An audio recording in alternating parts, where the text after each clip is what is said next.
行政院长赵英台今仔日立法院针对能源的配比、佮有电价政策来进行报告。伊指出讲，目前的目标是2030年，绿电要占3成，土炭占2成，天然气占5成。嘛强调讲，2030年绝对袂欠电。针对核电，院长嘛表示讲，会以开放的态度来讨论。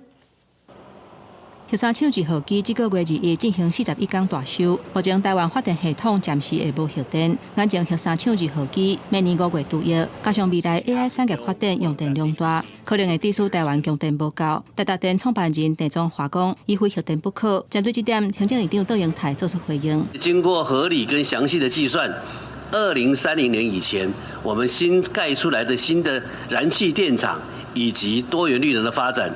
仍然是足够台湾现在面临半导体 AI 的高量的使用电量。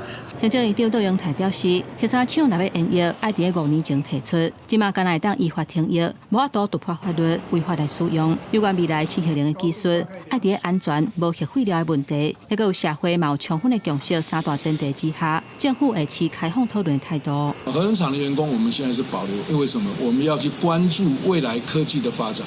现在有新型的核电的发展，我想全世界大家都关注这个命题。我们台湾不能够说没有专家来判断，所以我们这些人才都是保留。有专家烦恼讲，台湾要伫2030年达到绿能30%的目标有难度，呼吁政府应该赶紧修法，让核电营业。在野党要修法，对不对？修法就是去掉这个5年的限制啊，你就可以马上就可以去启用既有的核电厂啊。